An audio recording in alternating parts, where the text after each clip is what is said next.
Nos tempos em que o Brasil ainda era uma colônia, existia uma guerra silenciosa. Uma guerra que não aparecia nos livros dos nobres ou nas cartas da realeza, mas que ecoava no som dos grilhões, nos gritos abafados e nas fugas noturnas através da mata. Era o século XVII, e o solo brasileiro estava manchado por um dos capítulos mais cruéis da história, a escravidão. Milhares de africanos eram sequestrados de suas terras e trazidos à força para trabalhar nos engenhos de açúcar, mas nem todos aceitavam essa condição. Alguns fugiam, alguns resistiam, e muitos encontraram abrigo em comunidades escondidas, chamadas de quilombos.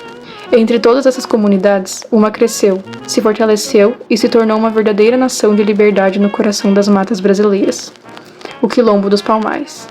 E foi ali, em meio à luta e à esperança, que nasceu o nome que marcaria a história para sempre: Zumbi.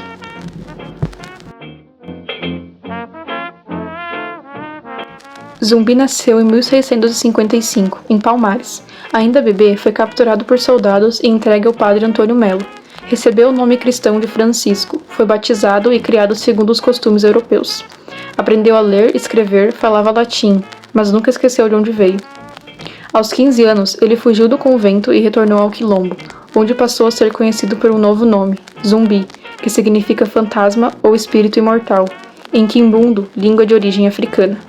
Com o tempo, o Zumbi se destacou como guerreiro.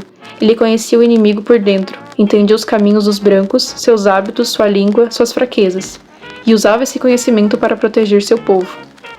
Palmares não era apenas um esconderijo, era uma cidade com agricultura, casas, escolas, religião própria, cultura africana preservada.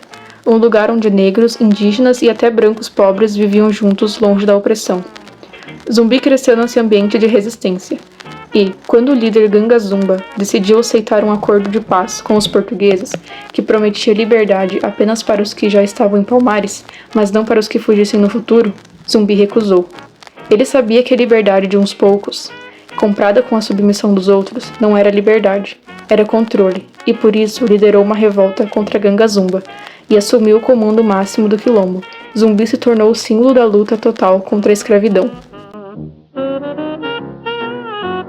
Mas Zumbi nunca lutou sozinho. Ao seu lado havia uma mulher cujo nome foi, por muito tempo, esquecido pela história: Dandara dos Palmares.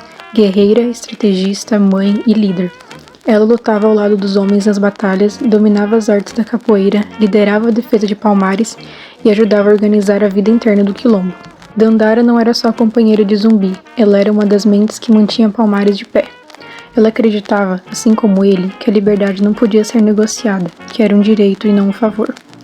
Juntos, resistiram por mais de 15 anos contra inúmeras investidas das tropas coloniais. Mas em 1694, o governo português decidiu destruir Palmares de uma vez por todas. Enviaram uma expedição armada com canhões, armas pesadas e homens treinados, e destruíram a capital do Quilombo, o povoado de Macaco.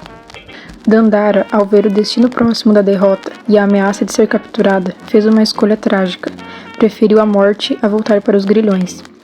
Zumbi conseguiu escapar por um tempo, mas em 1695, traído por um de seus próprios homens, foi capturado e executado no dia 20 de novembro. Sua cabeça foi cortada, salgada e levada ao Recife, onde foi exposta em praça pública, como uma tentativa de calar o símbolo da resistência. Mas eles não sabiam que ideias não morrem com corpos e que Zumbi se tornaria eterno. Zumbi não viveu para ver o fim da escravidão, nem Dandara, mas o sonho deles não morreu na cinza de Palmares. O que eles criaram foi maior que o medo, maior do que a violência, maior que as correntes. Foi um legado, uma semente que germinaria séculos depois na luta do povo negro por respeito, dignidade e igualdade. Por muito tempo, os nomes de Zumbi e Dandara foram apagados dos livros, ridicularizados, ignorados, silenciados, mas nenhuma mentira dura para sempre. Hoje, Zumbi é reconhecido como herói nacional. Seu nome batiza escolas, ruas, aeroportos e projetos, e principalmente sua luta é lembrada todos os anos, no Dia da Consciência Negra, celebrado no dia 20 de novembro, o dia de sua morte. Mas mais que uma data, esse é um chamado, um lembrete de que o Brasil foi construído com sangue negro, com suor de corpos escravizados, com a resistência de homens e mulheres que se recusaram a aceitar o papel de invisíveis. Dandara aos poucos também está sendo resgatada do esquecimento. Sua imagem ganha força como símbolo de mulher negra que luta, que lidera e que transforma. Zumbi e Dandara não foram personagens de livro de fantasia. Eles existiram, eles amaram, sonharam, lutaram e caíram em pé. Hoje não contemos essa história apenas por respeito ao passado, mas para lembrar que a liberdade, justiça e igualdade ainda são batalhas que precisamos travar. Porque o Zumbi bem sabia, o espírito da liberdade, uma vez despertado, nunca mais pode ser acorrentado. Zumbi e Dandara dos Palmares, heróis de um Brasil que ainda precisa acordar.